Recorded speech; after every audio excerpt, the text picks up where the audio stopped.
Hello my dear student, बेटा आज हम करने वाले हैं क्लास 9th का चैप्टर नंबर फर्स्ट का पार्ट नंबर सेकंड। और इस पार्ट में हम क्या समझेंगे? इस पार्ट में हम समझेंगे लेखांकन और पुस्त पालन में अंतर क्या होता है। बहुत ही इंपॉर्टेंट क्वेश्चन है, एग्जाम के अंदर हमेशा पूछा जाता है कि भैया एग्जाम में क्या पूछा जाएगा कि लेखांकन और पुस्त पालन में क्या अंतर होता है।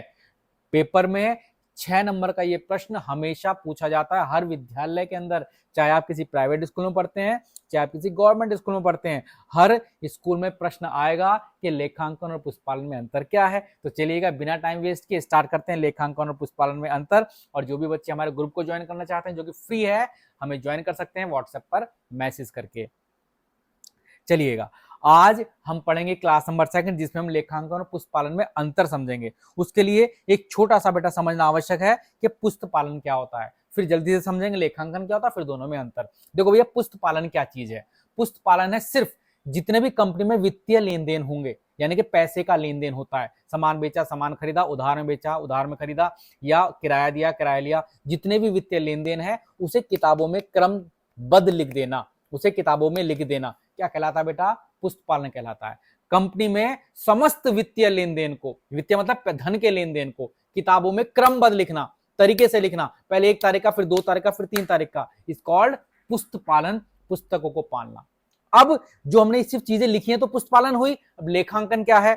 लेखांकन इससे थोड़ा सा बड़ा होता है। लेखांकन क्या है बेटा?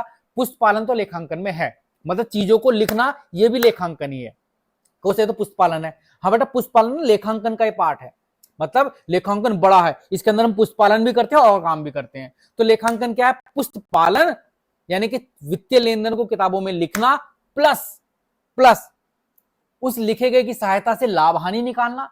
जो हमने चीजों को लिखा था ये तो पुस्तपालन हो गया, अब इस लिखे हुए को हम पढ़ेंगे, उस पढ़ के क्या निकालेंगे? लाभ हानि निकालेंगे। फिर उस लाभ हानि को क्या करेंगे? मालिकों को बताएंगे। ये लेखांकन हो गया, चीजों को लिखना प्लस लाभ हानि निकालना प्लस उसे मालिकों को बताना, इज कॉल्ड लेखांकन। पुस्तपालन क्या था? सिर्फ चीजों को लिखना। और लेखांकन क्या है? लिखना प्लस लाभ हानि निकालना प्लस मालिकों को बताना। ये क्या हुआ? लेखांकन हुआ। अब चलते हैं दोनों के अंतर पर। अब दोनों में अंतर क्या है बेटा? पहला दे रखा है पुस्तपालन के अंतर्गत वित्तीय लेन देन को पुस्तकों में नियमबद्ध तरीके से या क्रमबद्ध तरीके से लिखा जाता है। सर जी हमें पता था। लेखांकन के अंतर्गत पुस्तपालन से प्राप्त सूचनाओं के आधार पर व्यवसाय का लाभ हानि की गणना की जाती है।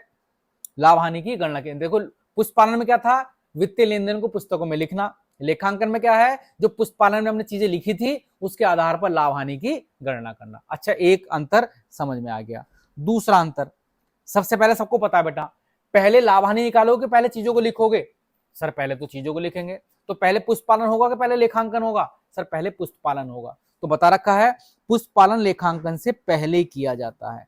पुस्तपालन लेखांकन से पहले किया जाता है, लेखांकन पुस्तपालन के बाद क्या जाता है? पहले चीजों को लिखेंगे फिर उसकी सहायता से क्या निकालेंगे? लाभ हानि निकालेंगे। तो सीधी सी बात है, पहले पुस्तपालन होगा उसके बाद लेखांकन होगा। तीसरा, पुस्तपालन के लिए विशेष योग्यता की आवश्यकता नहीं है। खुद बताओ बेटा आप, पुस्तपालन में क्या था? चीजों को किताबों में लिखना, जो सामान बेचा उसे किताबों में लिखना। तो क्या कोई विशेष योग्यता चाहिए बेटा? इसके लिए सीए करना पड़ेगा कि भैया चीजों को हमने बेचा, बेच के किताबों में लिखना है, तो उसके लिए क्या सीए करना पड़ेगा? नहीं सर, ये तो बड़ा आसान है। इसका मतलब पुस्तपालन में किसी भी प्रकार के विशेष योग्यता की आवश्यकता नहीं होती, जबकि लेखांकन में विशेष योग्यता की आवश्यकता होती है। लेखांकन में बेटा आपको लिखी हुई चीजों से लाभ हानि निकालना है। भैया लाभ हानि कैसे निकलेगा? उसके लिए तो आपको ज्ञान चाहिए ना, विशेष योग्यता चाहिए। तो याद रखना पुस्तपालन में कोई विशेष योग्यता नहीं चाहिए, जबकि लेखांकन में विशेष योग्यता चाहिए। क्यों? क्योंकि भैया यहाँ पर हमें लाभ हानि की गणना करनी है। उसके बाद पुस्तपालन जूनियर स्टाफ,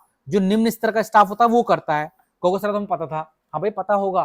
देखो सीधी सी बात, पुस्तपालन का मतलब क्या है? चीजों को किताबों में लिखना। और ये तो छोटा सा काम है, ये छोटा काम कौन कर सकता है? ये छोटा सा काम तो बेटा कोई भी कर सकता है। तो जो जूनियर स्टाफ होता है ना बेटा, छोटा स्टाफ, जब आप पढ़ोगे नहीं तो आप जूनियर स्टाफ बन जाओगे। आप क्या करोगे बेटा? कंपनी में पुस्तपालन, बस चीजों को किताबों के अंदर लिख दोगे। लेकिन जो सीनियर स्टाफ होता है वो क्या करता है बेटा?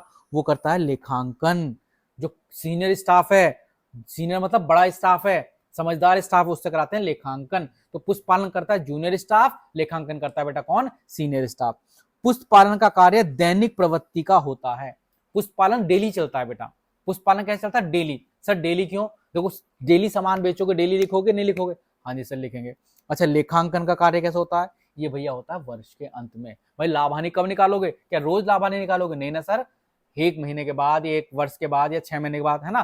तो जो लेखांकन है वो दैनिक प्रवृत्ति का नहीं होता बेटा, वो कैसा होता है? वो वर्ष के अंत में किया जाता है। देखिए पुष्पालन दैनिक प्रवृत्ति का है, जो डेली के डेली आपको चीजों को किताबों में लिखना होता है। तो ये था बेटा पुस्त पालन और लेखांकन के बीच में अंतर, जो बड़ा इंपॉर्टेंट है और आई थिंक आपको याद भी हो गया होगा।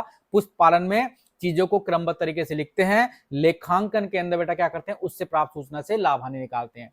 पुस्त पालन पहले किया जाता है, लेखांकन बाद में किया जाता है। और आप अंतर लिख सकते हो, पुस्त पालन एक छोटी प्रक्रिया है, लेखांकन एक बड़ी विस्तृत प्रक्रिया है। पुष्प पालन एक छोटी प्रक्रिया है, लेखांकन एक विस्तृत प्रक्रिया है। पहले पुष्प पालन किया जाता है, फिर लेखांकन किया जाता है। पुष्प पालन एक सरल प्रक्रिया है, लेखांकन एक जटिल प्रक्रिया है। लिख लो बेटा अगला डिफरेंस, पुष्प पालन सरल है, लेखांकन जटिल है। जटिल क्यों? थोड़ा सा भारी है। पुष्प पालन पहले, लेखांकन बाद में। पुष्प पालन सरल, लेखांकन जटिल। पुष्प पालन छोटा, लेखांकन विस्तृत। बड़ी प्रक्रिया है। देखो कितने सारे अंतर हो गए। पुष्प पालन के लिए कोई योग्यता की आवश्यकता नहीं है विशेष, लेखांकन के विशेष योग्यता की आवश्यकता है। पुष्प पालन जूनियर स्टाफ करता है, लेखांकन सीनियर स्टाफ करता है। पुष्प पालन डेली किया जाता है, लेखांकन वर्ष के अंत में किया जाता है। अगर आपको बेटा मेरी सारी बातें समझ में आई हैं, क्योंकि मैंने जल्दी पढ़ाई है ताकि कम से कम समय में आपको अधिक से अधिक चीजें कराई जा सके, तो कमेंट में जरूर बताना कि सर समझ में आया। तब तक के लिए जय हिंद, जय भारत। अपना ध्यान रखें और कंप्लीट सिलेबस के लिए हमारे ग्रुप को ज्वाइन करें।